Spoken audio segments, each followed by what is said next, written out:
Okay, so as you may or may not be aware, I am a big fan of the band Fall Out Boy.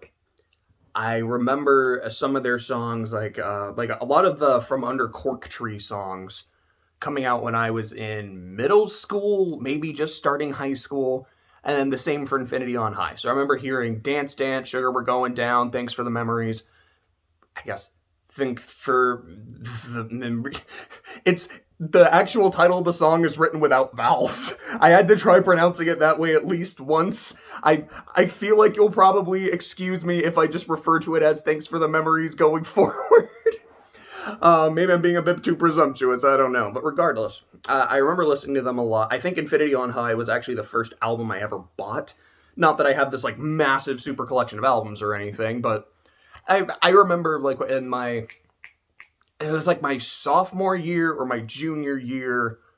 I don't exactly remember which. I actually made it a habit to actually buy a lot more CDs. And Fall Out Boy, I think I bought three. I remember I bought Cork Tree, Infinity, and Folie A Deux because it had just come out around that time. So a few weeks ago, actually at this point, I think it was about a month ago, their eighth album, at least their eighth studio album, we'll kind of get to that in a second. So Much for Stardust released. So it came out, I listened to it, and I liked it quite a bit. Then I kept listening to it, and I kept really liking it. I'm like, this album's really good. This feels very nostalgic. This is making me very happy. And as I kept listening to it and kept enjoying it, I realized a couple things, in addition to the fact that I'm really enjoying it, blah, blah, blah. Number one, I realized, ABAP, American Beauty, American Psycho, one of their albums, like, that came out a good handful of years ago. And while I've heard the songs on the radio, I haven't actually listened to the album. I should probably do that. Then I kind of realized, I've never listened to Take This to Your Grave. I've heard the singles, and I know I've heard Chicago is So 2 years ago. But I don't think I've heard the rest of the album. That was their first album. Like, it's kind of weird that I've never listened to it. I should get on that too. And then I realized there's an entire seventh album called Mania that I didn't know existed. I need to get on that too. So I did.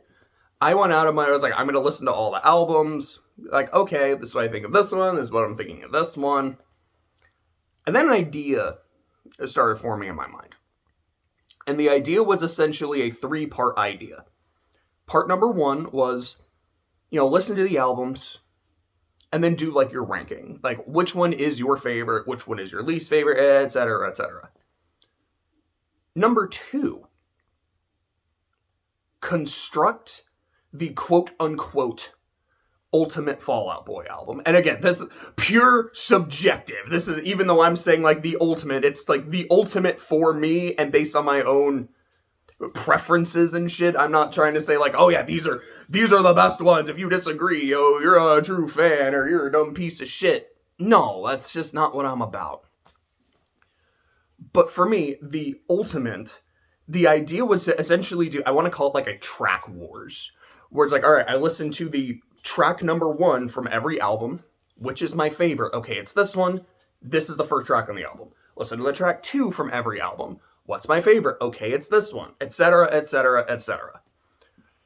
It would go all the way up to 14 because Infinity on High is the longest album with 14 songs. So that song, I've got all this ringing in my ears, but none on my fingers, gets on there by default because it literally has no other competition, but it's still a great fucking song. And then after that, it was like, okay, so like construct an album doing that. And then number 3 is no limits. Like, you can have as many track number 1s as you want. You can have as many track 2s as you want. What are your 14 favorite songs? Again, using 14 because Infinity was the longest album, and that's what gives me the most room. So I made sure to listen to every album multiple times. Some of them, like, okay, so I'm just going to say this going forward. From Under Cork Tree, I abbreviate it as FUCT, FUCT, So I'm probably gonna be calling it that for most of the video, because like in my notes and shit, and in my brain, I don't think of it as From Under Cork Tree or Cork Tree. I'm like, oh yeah, fucked. But like FUCT, Infinity, and Folie A Deux, I have listened to so many times. Like I still made sure, like, all right, recently, let me listen to them, give them a few listens. They kind of have an unfair advantage, I won't lie, because I've listened to them so much. These songs are just kind of a part of me.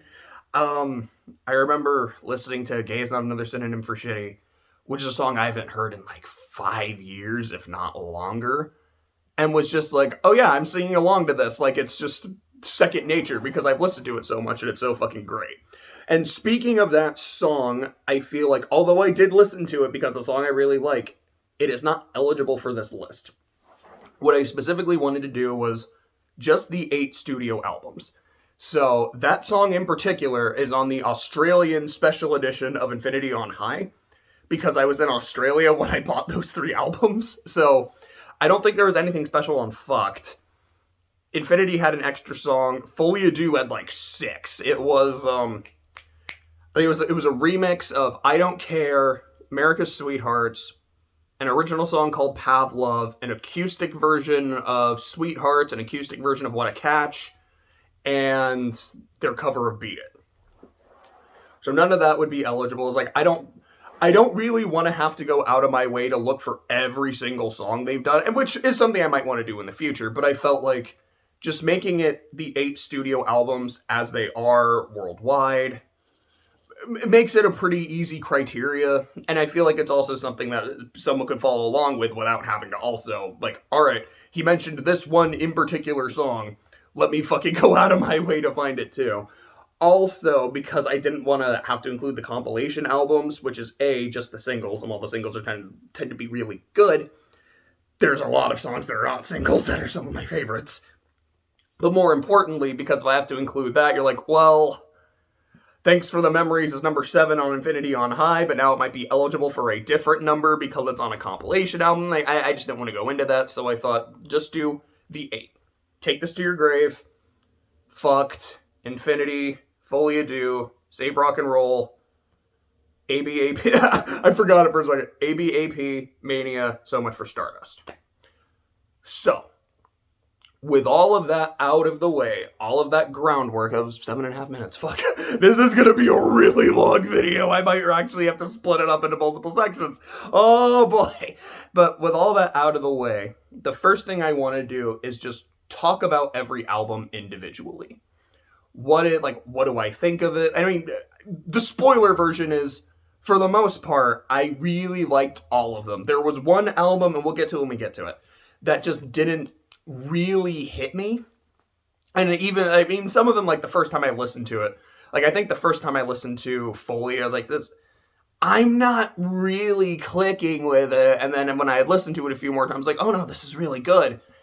But you'll see what I mean. But there's some albums that kind of took a while, and then there's this one album that even after a couple listens, it just doesn't do it for me. But, sorry, it's not even that I was going on a tangent. I felt like it was kind of important to explain. I completely lost my place. But I think what I was saying is I want to talk about every album. It was what I think of them. I generally really like them. And also, how do I want to say this? Partly, it's kind of what I think the theme of the album is. But when you listen to all the albums in order, they almost form a story arc. And it's not that every album on not every song on every album really contributes to the story arc. Some is just kind of like, yeah, there's a song here.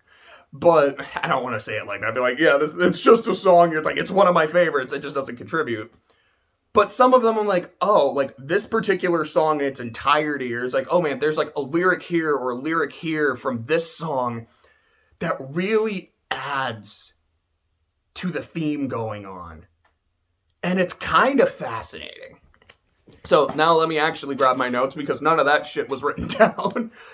So starting with the album overview, number 1 of 8 was Take This to Your Grave. Like I said, I had never actually listened to it in its entirety before. And I liked it. I enjoyed it. I thought it held up. it was definitely an album where I thought to myself, if I had listened to this a lot more, if I had bought this when I was like getting really into their music in about like high school, I would probably, I would enjoy it a lot more because like FUCT, Infinity, and Folie, it would just feel like ingrained in my DNA, you know? But listening to it now, I'm like, I still like this. I think there's some songs that were really good. But the general vibe and theme I got from it was, these guys are just having fun. Like, it's really what it seems like. And I can't think of, like, really specific... This is, like, the one where I'm like, I can't think of a lot of very specific songs or lyrics. I'm like, yeah, this is all about fun, because it's very much... It's kind of a lot of, like, punk heartbreak music, which I really like. But I don't feel like the theme was like, yeah, you know, we're a bunch of punks that went through some heartbreak. Like, I just get the sense that these four guys, Patrick, Pete, Andy, and Joe, just seem like they wanted to make music because they fucking liked music, got together, and just did it. And it just kind of makes me smile listening to the album. Like, I don't think there was and a lot of the songs, this might sound kind of mean, but it's not like there are a whole lot of songs that really jumped out to me as like, oh, I love this one. But I don't remember listening to any of them and thinking, oh, this is bad. Oh, man, I am just not clicking with this. It's like, no, I dig it. I'm getting into it. This is fun. There's some fun Fall Out Boy wordplay. I'm struggling to remember off the top of my head. So like, I'm really not helping my case. But I remember listening to some of the songs I'd never heard before. I was like, oh, that's a fun lyric. Oh, that's a fun chorus. I kind of like that. You have the song titles, which to me are very classic, overly verbose and complicated Fall Out Boy titles. Again, a lot of them I can't remember off the top of my head just because I'm not as familiar with this album, which I can probably give examples from other albums. Like from Infinity, you've got a whole song about a court case and it's called You're Crashing But You're No Wave. The final album on the track, I've got all this ringing in my ears and none of my fingers. On Folie, there's a whole song about an affair, and it's called Head First Slide into Cooperstown on a Bad Bet. Like, I love that shit. And, like, it's very much in Take This to Your Grave. And it's honestly one thing I don't like as much in some of the later albums. It's just, I love those nonsensical, but almost kind of non sequitur titles. To me, that's an important part of the band's identity. And then I know in some of, like, Save Rock and Roll in particular, I was like, oh man, all of these song titles make sense. This is kind of disappointing. But regardless, I enjoyed Take This to Your Grave, and I really liked these are just a bunch of young dudes getting together and having fun vibe that the album gave me. So moving on to the next one about FUCT. The vibe I really get from FUCT is after Grave came out, because from what I understand, it's pretty much all their albums are like, I think their first 5 albums? No, it would be the first 4, because that would be Grave through Folie were all very well received. I think Save Rock and Roll was as well. I'm not as sure about ABAP. I know Mania is very divisive. And then Stardust was just like, oh, I think it's actually their best received and like best rated. But regardless, it was like after Grave came out, they were starting to get some fame. They were starting to get some notoriety. Like, you know, this is a band to kind of keep your eye on. And that's really what the vibe of the album is. Not in a sense of like, oh yeah, like we've arrived, we're getting really big for our britches, but almost they're like, okay, we're musicians now. People now see us as musicians. And how do I want to say it? It's not like their music became more elevated. It's like, oh, we're musicians now. Now we have to use now we actually have to make, you know, sensical song titles. Like, oh, now we have to really incorporate, like, violins and, like, crazy music theory. And it's like, which maybe they do, like, a lot of music theory. I'm not someone who knows that shit. I just know, hey, that sounds cool. I like this. I have a very monkey brain when it comes to music appreciation. Probably should have said that at the start as well. But I feel like a lot of songs are kind of very tongue-in-cheek for that.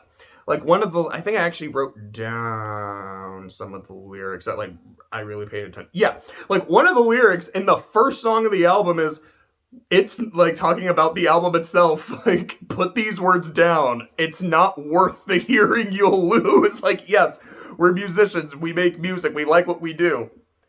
we're very tongue-in-cheek about, like, it may not be the best shit you're looking for, trust me. The entire song, Sophomore Slump, or Comeback of the Year, which, that's actually a very sensical song title, given the, I mean, actually, a lot of them tend to be, if you actually listen to the song, which, by the way, FUCT has one of my favorite song titles of all time.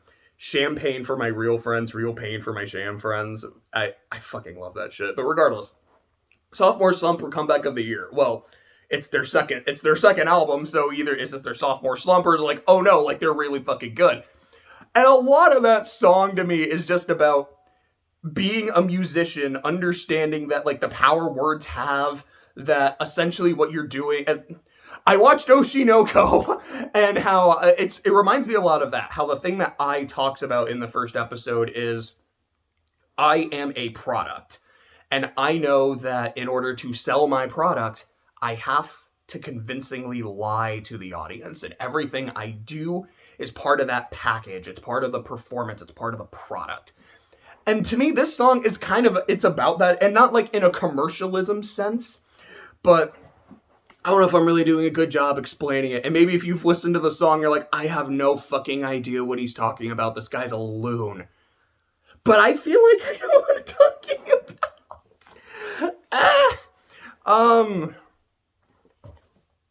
Also, though, in addition to the fact that, like, you know, music and talking about albums, so in addition to music and songs, but I feel like, well, FUCT does talk about, like, being a musician and, you know, the power of words and, you know, having, okay, so, give me a second. Woke up not too long ago. Just took a shower. Give me a second to slap myself awake. Okay. So the part in Sophomore Slump that, like, really sticks out to me is the refrain, the best part of Believe is the lie. I hope you stick around, you steal a line. And then I need to keep you like this in my mind, so giving or just give up. But it's that the best part of Believe is the lie. Like, we need you to, like, we understand, like, what we're saying. Like, every song is its own work of fiction. But we need you to believe it. And, like, we know that we're lying because we're making shit up. You know that it's a lie. But it's kind of what makes this work. Yeah, and I think it, like the chorus from the first line, or the chorus from the first song of the album, which I actually can't remember the name of that one. I think it's Our Lawyers Made This Change the name of the song. I don't know if it also says so we wouldn't get sued. I think it is, but it's we're only liars, but we're the best. We're only liars, but we're the best. We're only good for the latest trends. We're only good for the latest trend. Oh, I think it's we're only fun, so you can have almost famous friends. Besides, we've got so much fashion sense. But like, it's very much kind of into that. But in addition to that, it's also a lot of the album is about self-doubt. And maybe those are supposed to be interconnected. It's like, yeah, like we're kind of a bit more famous now. People know who we are, but you know, we kind of have imposter syndrome. One of my favorite lyrics across any of their songs in the fifth song. Shit. I don't actually think I wrote it down. Oh no, it's, I didn't write it down. My slow note is, it's the Nobody Puts Baby in a Corner.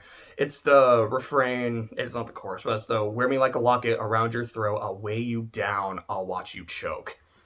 And just like, someone who just believes that they're not good for someone else, which is, I guess it is kind of tied, because it's kind of what they're saying in the first song, like, we're not worth the hearing, you'll lose. That's one that really sticks out to me. The entire sixth song, the I've got a dark alley and a bad idea that says you should shut your mouth, and then in parentheses, summer song, is very much about self-doubt and not believing that you're good enough. And yeah, just comparing myself to everyone else around me. And that's a song that hit me a lot hard when I was younger. Still kind of does. Fuck, what's the line from 7 Minutes in Heaven? And that one you kind of get it as well. I don't think it's as strong, at least to me, but you kind of get it. Okay, so the 10th song, I fucking love the title. I slept with someone from Fall Out Boy, and all I got was a song written about me. That one kind of goes more into the fame and musician part. Like, you know, like I thought it was going to be cool because I was sleeping with someone from a famous rock band, and it just didn't do shit for me. And I fucking love how tongue-in-cheek that song is. It's like so... passive aggressive, but not even passive. It just becomes aggressive. I fucking really love it. I feel like I'm just kind of incoherently rambling at this point. I'm sorry if it genuinely comes across as such. I understand what I'm saying, and maybe it is because, like, yeah, I've been listening to these albums for the past, like, few weeks, thinking about this, and I understand that it's not like American Idiot, where you're like, oh, this is very fucking clearly what this album is about. It is telling a story. It's, it's an indictment on the country, after 9/11 and all that shit. This is very more kind of, like I've noticed kind of a loose theme between some of the songs, either in their entirety or some of the lyrics, and maybe it's like a couple of themes. And I wanted to just kind of point that out. And maybe it's not much of anything. Maybe I'm just purely grasping at straws. And I'm not really trying to go into, oh yeah, this is, guys, they're fucking geniuses. I really like them, don't get me wrong. But I'm like, they're geniuses. This album's about this, and this one's about this, and it all works. I'm like, it's just shit that I see. And as I was telling Clay the other day, the more I genuinely like a work of fiction, I guess a work of media, the more likely I am to actually kind of put that thought into it. Maybe there is something there, maybe there isn't something there, but that's kind of what I get from FUCT for a lot of it, and I really like it. Next would be Infinity on High, which feels a lot more about how, okay, now we are famous. Like, we have hits. People know our band name. People show up to our shows. They buy our shit. And in a sense, I feel like it's kind of balking at the spotlight. Not being like, oh, we're famous, but fuck you guys. It's like, we don't like that. And just almost more of, I would say, less of the imposter syndrome, but almost maybe kinda. Like, I guess here's a better way of saying it. To me, Infinity on High is FUCT Part 2. No, honestly, I feel like that is just kind of that's really what I get from it. It is just kind of almost a continuation of the ideas in that.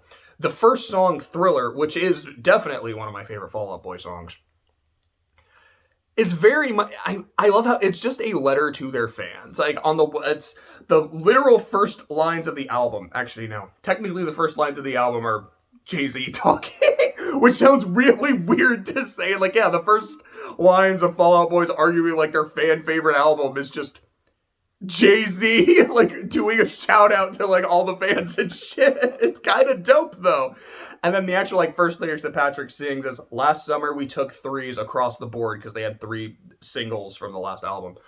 I believe that's what that's referencing to. Like, but by fall, we were a cover story, not in stores. Make us poster boys for your scene, but we are not making an acceptance speech.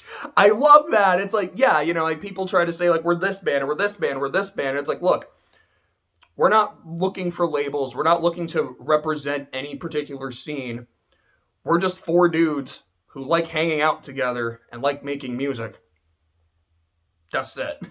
And if you think we're something greater than we are, I mean, go for it, but please don't hold us up to these insane standards, because we're just holding ourselves to our own standards, and we're good with that. Like, that's the vibe I get. And then there's this, another line in the song is, crowds are won and lost and won again, but our hearts beat for the diehards. I fucking love that. Like, it's just such a nice love letter to the fans. Like, yeah, like, we understand we're kind of on top of the world right now, but the people who've been with us since the beginning, and the people who are gonna be with us when the fame goes away, you guys mean the world to us. We fucking love you, and we appreciate you, and we know you're there.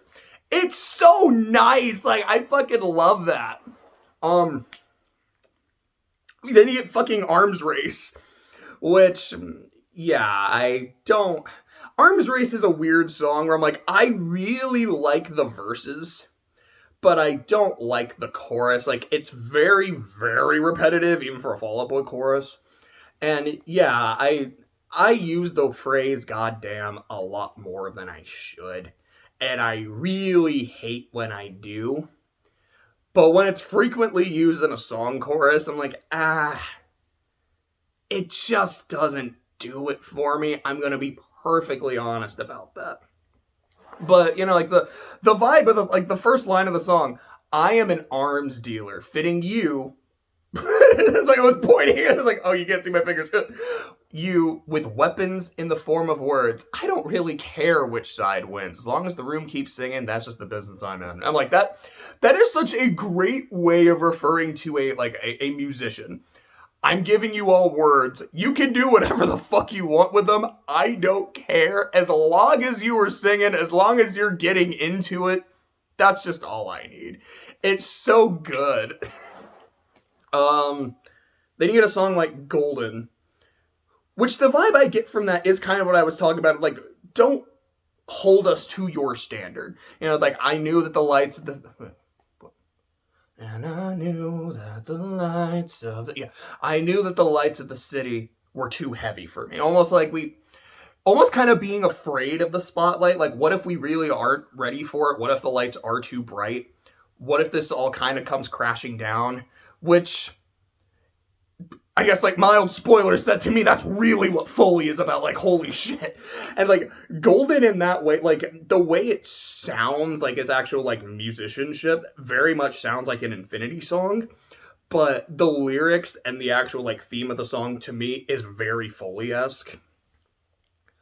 I mean, thanks for the memories, as they've said, you know, it's about a one-night stand. But I mean, looking at it through this lens, I can kind of see it being about, like, you know, kind of being a musician, like, hey, like, almost wanting to, like, is being very nostalgic for something that you used to listen to a lot, and you kind of, yeah, like, it's one of those where it feels really tenuous at best, so I don't want to be like, oh yeah, this is really what it is, but I can almost see it, like, you know, thanks for the memories, even though they weren't so great. Again, with a lot of the, like, very tongue-in-cheek shit. I like it a lot. I think there was another one that I had written down. I think it's the next song, Don't You Know Who I Think I Am, which I can't hear that and not think of Kamina. You know who the hell do you think I am? It just makes me think of that. I remember there's a line in the chorus that, like, no, it's actually the part right before the chorus, like the pre-chorus. I don't actually know what a term for that is, but you're like here's the chorus, but then, like, here's, like, the couple lines that seem to repeat before the chorus, but they're not quite part of the chorus. Again, I don't fucking know music. I just think this sounds good, or, hey, words sound fun. I recognize word pattern. Monkey brain. But though we only want to sing you to sleep in your bedroom speakers. Whoa. Again, you know, talking about, like, speakers and singing and shit. Again, that's not as strong, but I kind of get it. That's really all I have to say about Infinity. I mean, I guess I haven't really talked about how much I like it. I like it a lot. Like, I like FUCT a lot. I like Infinity a lot. I guess that's really all I had to say. Anyways, I'm sorry. This was really the one part of the video where it's like, I know I do kind of need to say, like, this is what I think of every album. I feel like the later albums, I feel like I will have a lot more to say about them.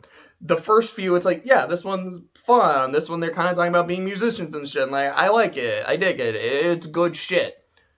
And then you get to Folie A Deux, which I don't know how many times I have listened to this one in particular. I'll go and just say, this one is my favorite. When it comes to the rankings of the others, like, we'll see, but Folie A Deux is my favorite Fall Out Boy album. It's possibly my favorite album of all time, because I just fucking love it. I love all the, like, how it fucking starts with an organ, how there's songs with, like, these really catchy drum riffs, how there's, like, a lot of fucking violins, but you get violins in some of the other songs, too, you know, thanks to the memories of the dum dum dum dum dum dum dum dum dum dum dum dum.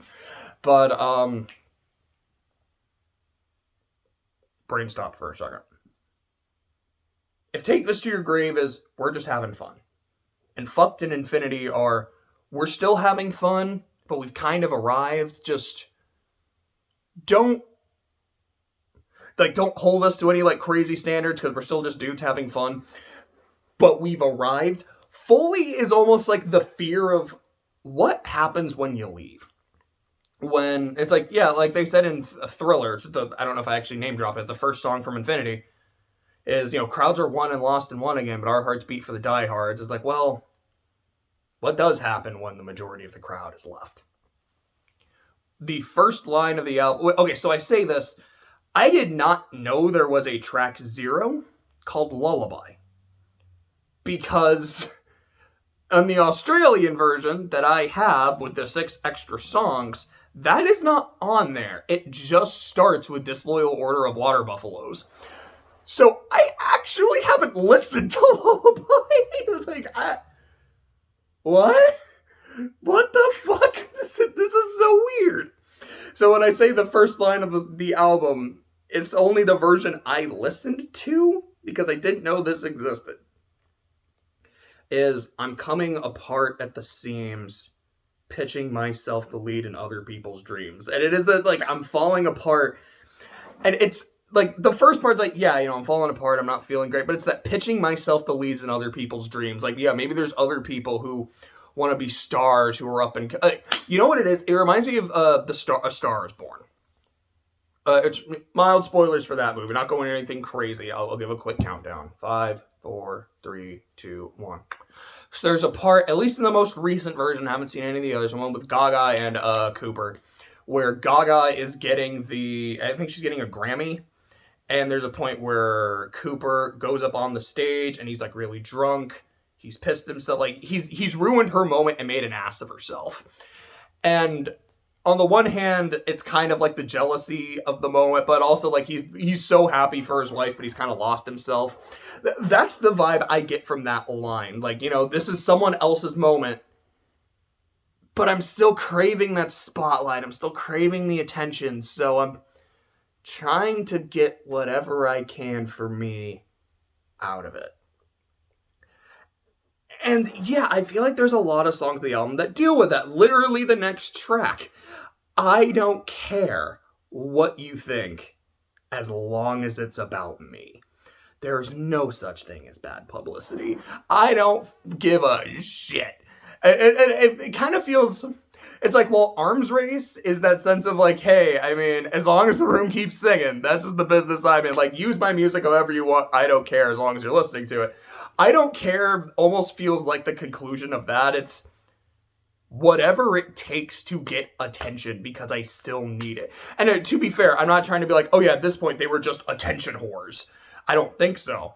But I feel like that's kind of what the album is going for. And then, like, 2 tracks later, you have America's Sweethearts, which I love the way it's spelled. Not S-W-E-E-T hearts, it's S-U-I-T-E hearts. I've always loved that. And now I think this is one I've actually heard them talk about. You know, it's a song about, like, the media and people's relationships with the media. I'm like, I see that, and, like, that very much fits in with the theme of the album, and then next is Head First Slide into Cooperstown on a Bad Bet, which is all about being in an affair. And on the one hand, you could just say, like, no, this is just a song about an affair, and I really like it, and about, like, all the guilt that comes with it. I fucking love... Oh, yeah, there's a lot of lines from that song I really like. It's the... what is it? I will never... I'm sorry, my brain stopped. Essentially, I was trying to think of multiple things at once, and they all kind of coalesced into this glob of Patrick Stump lyrics. I think Pete writes the lyrics, but Patrick Stump singing them. I was like, I can't focus on anything right now. What the fuck? Let me try that again. So there's the, I don't want to be a footnote in someone else's happiness. But before he says that, it's, I wish I didn't. And he says it like 7 times. And you get this sense, it's like, this guy, you know, how many times he's been in the affair. Like, I wish I didn't want to be a footnote in someone else's happiness. And yet, even though I say that, I just keep doing it. And with some of the other songs in mind, you're like, you know, maybe this is kind of the last spark there is. Maybe this is the last hope of attention or feeling that love and affection. And it's like, it's almost like a rock opera. It's kind of fascinating. Like, I don't think it is, but it weirdly works very well. The other line, it's, I can't remember.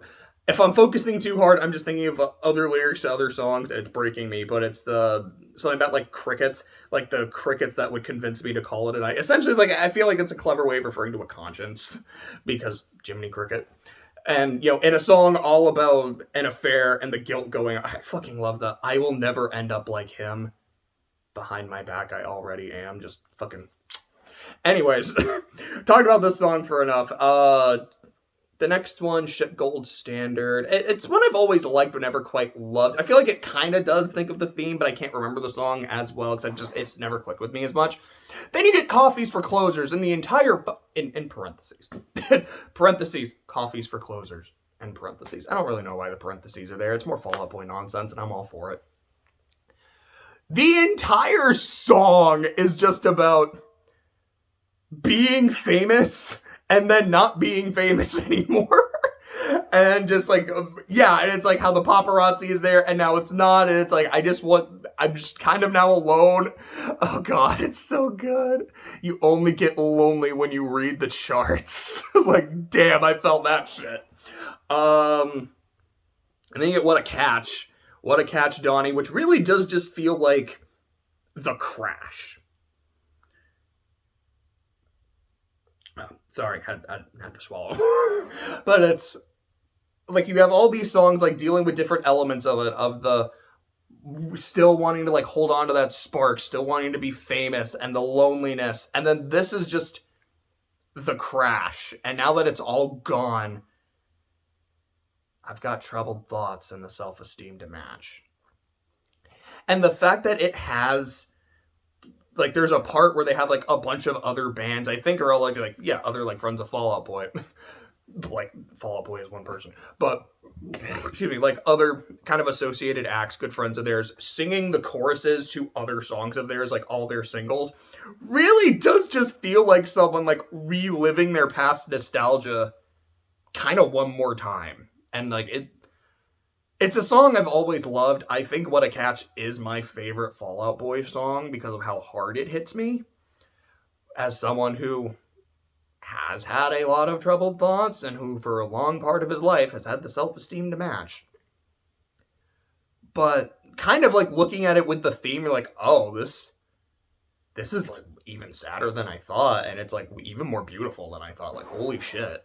And then right after the next song, 27, is kind of all back to being like, I need to capture that. Like, I'm doing lines of dust and sweat off last night's stage just to feel like you. And then $20 Nosebleed, to me, is also very much a song about, like, dealing with the loneliness, dealing with that drop-off by self-medicating. And, I think it works. I don't know what the fuck West Coast Smokers about. That was a song I just did not care for a while. And then the more I listened to the album, I was like, okay, this one kind of slaps. It goes pretty hard.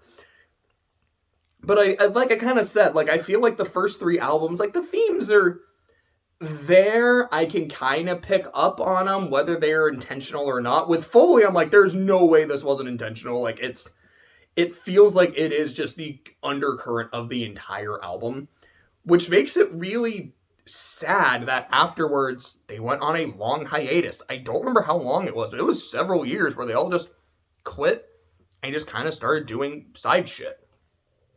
And like, yeah, after the album about like, what happens when the crowd disappears and all the fame is gone and the loneliness, that's not long after is when they experienced that. But then they got back together, made a new album, and that's Save Rock and Roll. And very similar to how it's like, yeah, Folie, I feel like there's a very strong theme. So does Save Rock and Roll. The very strong theme, like there's two at the same time.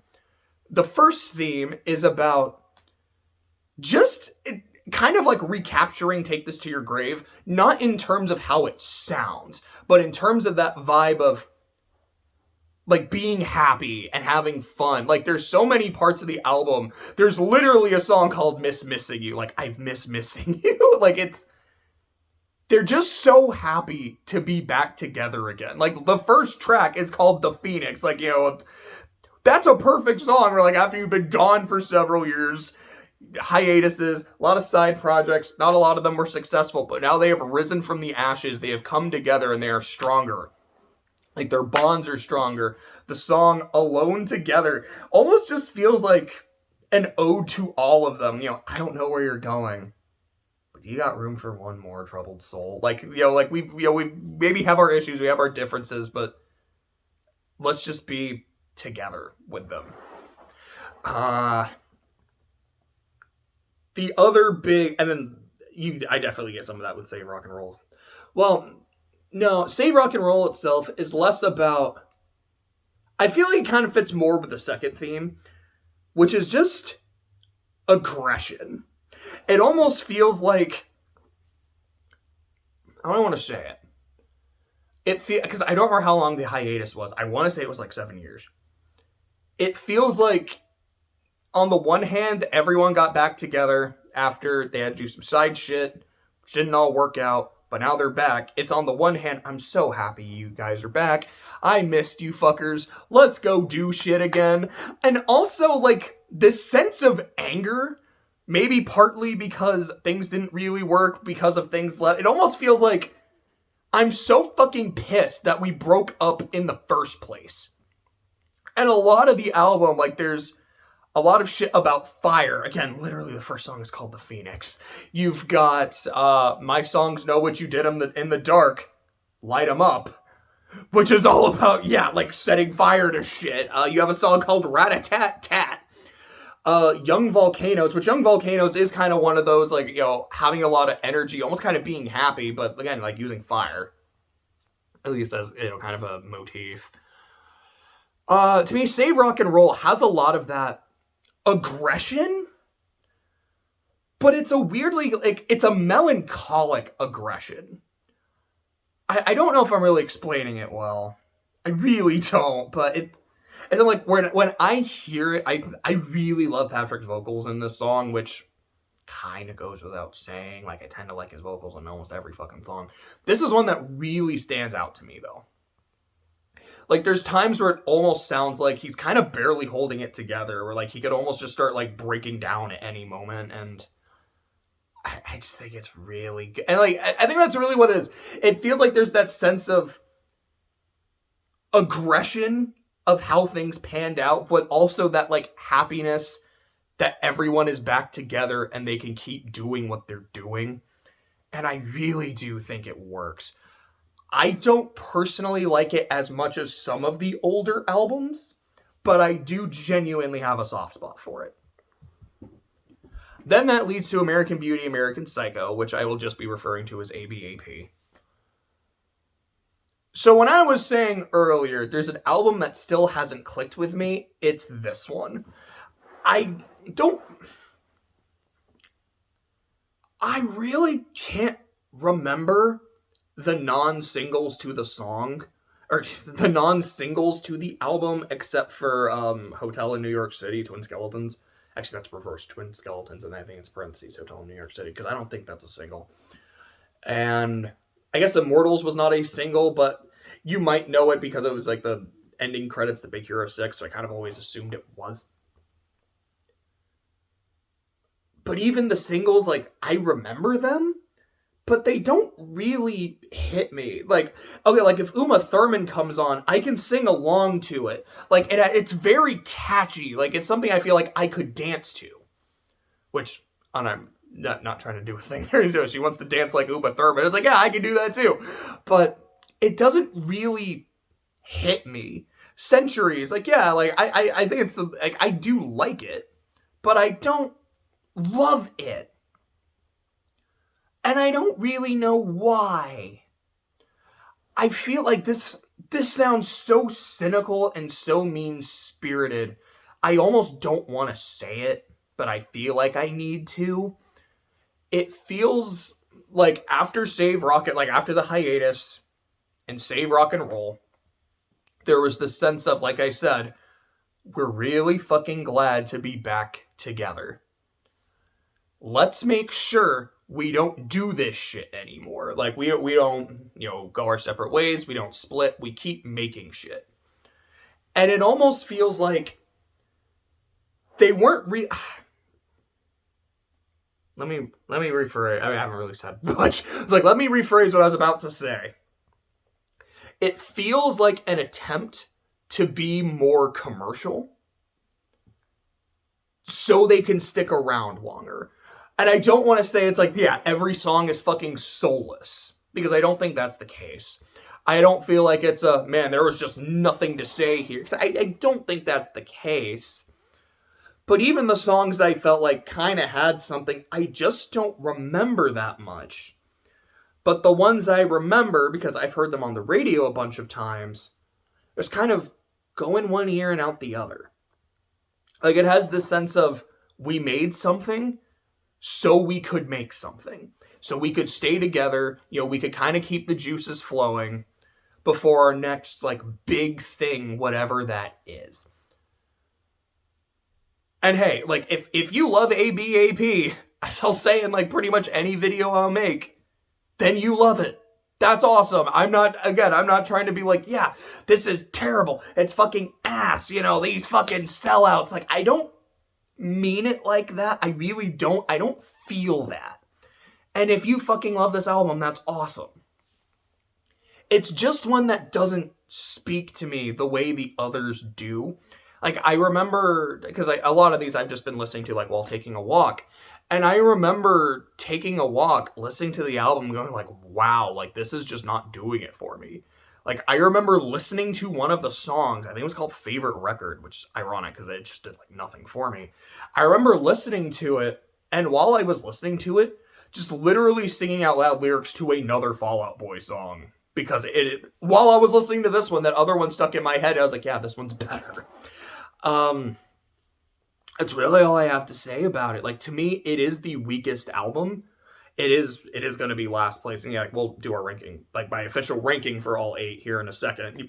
You might have a pretty good idea of kind of where some of these are going, but it just doesn't hit me. And then we have Mania, number 7. So this is one, the first time I listened to it, it didn't do it for me. I was like, this album's weird. What the fuck? Because I think I actually listened to it and Take This to Your Grave, like, back to back. I was like, this is a fucking culture shock. This is like going from the prehistoric era all the way to the future.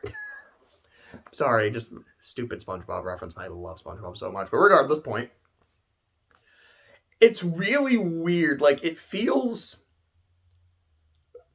How do I want to say this? Like, almost feels like overproduced. And I didn't like that the first time I heard it.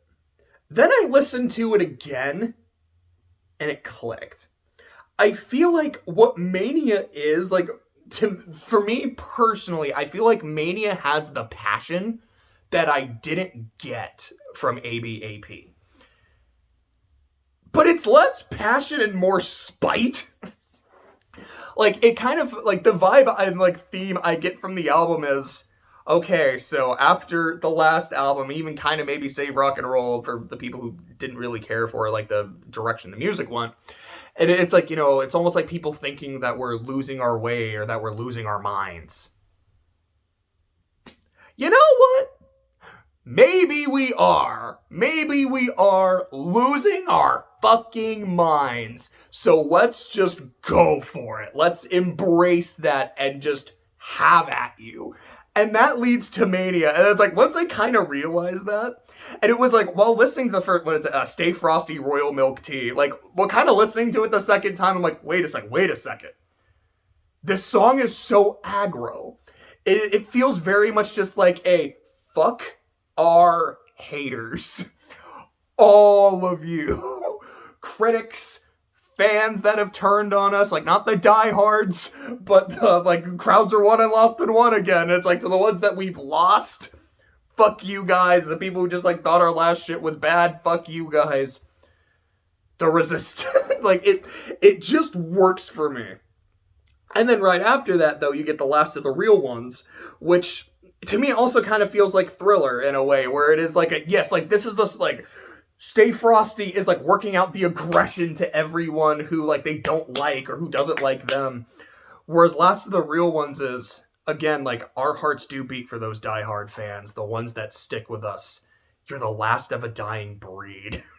And it's like, we fucking love you guys. We know that, like, we were gone for a long time. We know our stuff is really different. And, if you really liked the old stuff, you really liked the old stuff. And if you're sticking, and, like, that's fine. If you're still sticking with us and find our new shit great, you're fucking awesome. And we're so glad you're here. Enjoy the ride, man.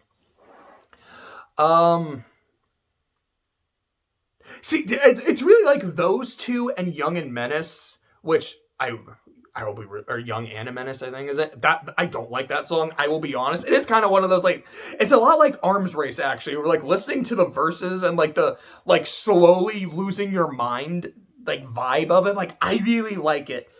But I don't like the chorus. And the chorus, it's just like, I was young and a menace. Yeah, it's just kind of repeating that phrase. But it's that weird electronic, like, where the voice, like, Patrick's voice is getting way too high and not a naturally high. Like, it's just, I just don't like how it sounds. And I think, to me, it is because, like, I fucking love Patrick Stump's voice. It's wonderful. The song Church, I think, is one of his best vocal performances. I'm like, fuck, this sounds really, really good. Like, I think the song is, like, I like the song, and then, you know, listening to it a few more times, I liked it more, but I was like, fuck, he is giving his all in this one.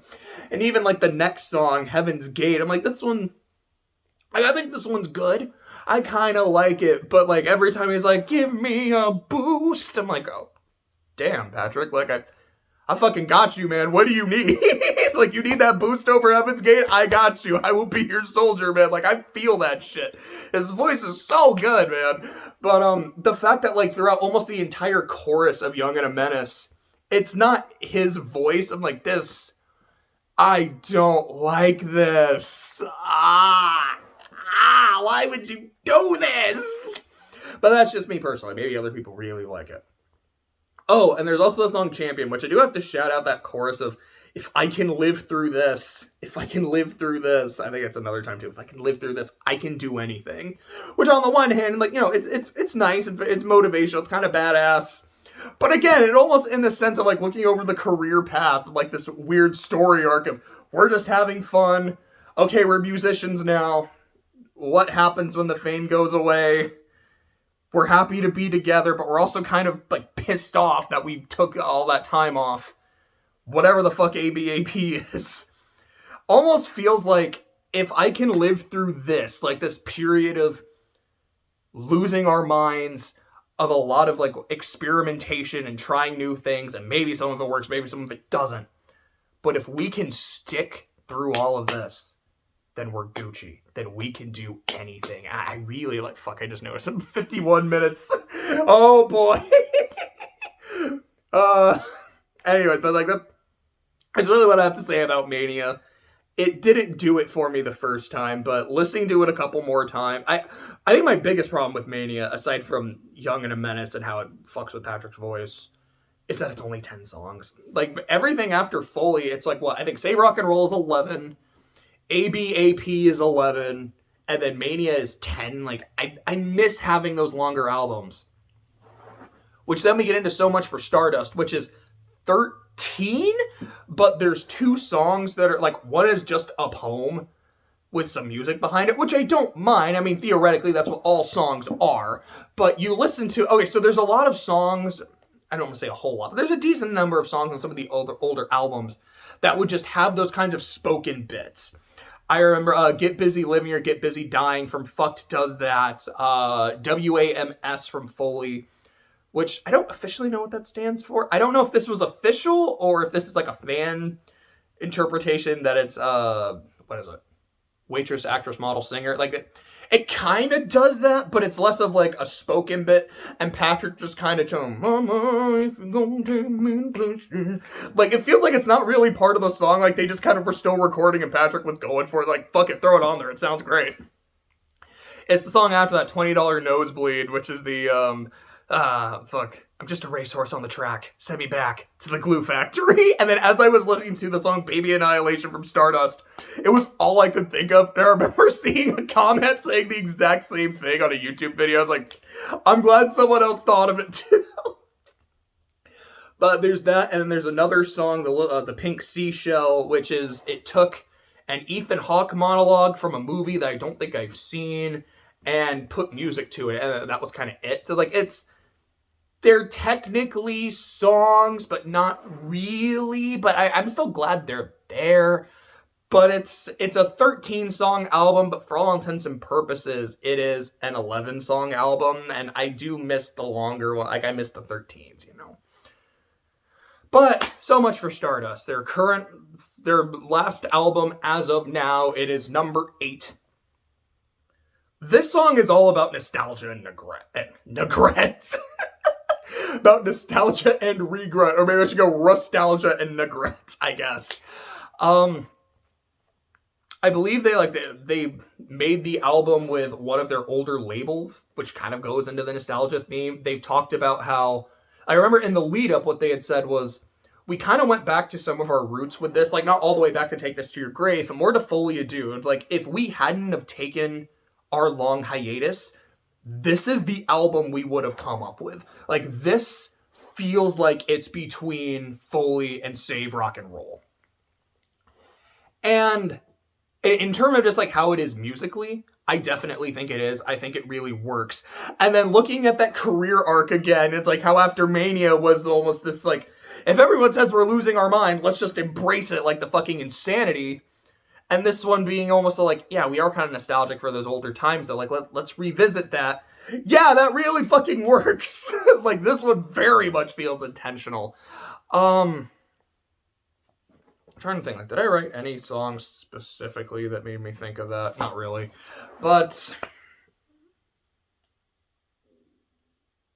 I don't know. I feel like there was something else I was going to say about Stardust to be like, yeah, these are the specific songs that really made me think of that. To me, I think a lot of it is just how it sounds and like the music in it really does sound like an older album. And I feel like that's kind of that's part of where I get it from. Just almost I think it also comes down to the title track. The chorus is so much for Stardust. We thought we had it all, thought we had it all, thought we had it all, thought we had it all. And like repeats it several times. It is that we thought we had it all, but I guess we didn't, which, you know, that part kind of goes unspoken. Like this, it really does just come down to that song. And like, you know, I feel like some of the other songs, like you can kind of, like, okay, Kintsugi Kid, 10 Years. That's very much a song about nostalgia, looking back at the past. What a time to be, okay, now that I'm actually like talking about it, I'm remembering why I say this shit. What a time to be alive is this very tongue-in-cheek, cynical look at the way shit is now, and almost kind of the way it used to be, and like, man, what a fucking time to be alive. Like, what a shithole. Like, you remember before COVID? That wasn't even that long ago. Like, we're already nostalgic for 3 years ago, dog. Which I guess now would be like, yeah, 3-4 years ago. Like, there's that one. A recurring I don't want to say like recurring because it's not like in every song, but like the first song on the album and the last song on the album both have that phrase, you were the sunshine of a lifetime. What would you trade the pain for? I'm not sure. I really like that one. It's really good. I really like Stardust. I like its vibe. I like a lot of the individual songs, even if I don't feel like I'm really getting that theme from them. I just think it's really neat. And I think it is like very musically, it feels like an older album. So if I'm ranking them, I guess it's like my ultimate Fall Out Boy album, just in terms of as they are. Number 8 for me is American Beauty, American Psycho. It just doesn't do it for me. 6 and 7 are kind of interchangeable. This to me is Mania and Take This to Your Grave. Like I said, Grave, I liked it. I feel like it's an album where if I'd listened to it more growing up and it was more nostalgic, I'd probably like it more. Mania, I wish it was longer. I wish I liked Young and a Menace. Like, it really kind of brings it down for me. It's like, you don't have as many songs, and one of them, I'm like, boy, this one just doesn't do it. But I feel like both of those albums are the songs that work, really work. I actually don't think I shouted out Grenade Jumper from Take This to Your Grave, the Hey Chris song. I really liked that one. Like, this is just fucking sweet, and I adore it. I think I would have Grave at 6 and Mania at 7, but to me, they're kind of close together. Number 5, to me, that is 8, 7, 6. So number 5 is, coincidentally enough, their 5th album, Save Rock and Roll. It is like, I very much like it. I don't like it as much as the first 4, or excuse me, as my top 4, but I do like it quite a bit. Number 4 to me is Infinity on High. I really like it. But I feel like just the other albums kind of hit me a little bit more. 3 and 2 is Cork Tree and Stardust. To me, those are also kind of very interchangeable. On the one hand, there's a part of me that goes, man, if I'm like, there's a kind of 2 and 3, I'm not sure which one to put where. I have to give it to Stardust then. You know, like if I'm liking it this much as an album I've loved like almost my entire life, like that, you know, like this one has all the nostalgia going for it and this one's competing with it. Maybe this one is just better. But on the other hand, I'm like, well, it is the new hotness. And maybe the reason I like it so much is because I've been listening to it a lot recently.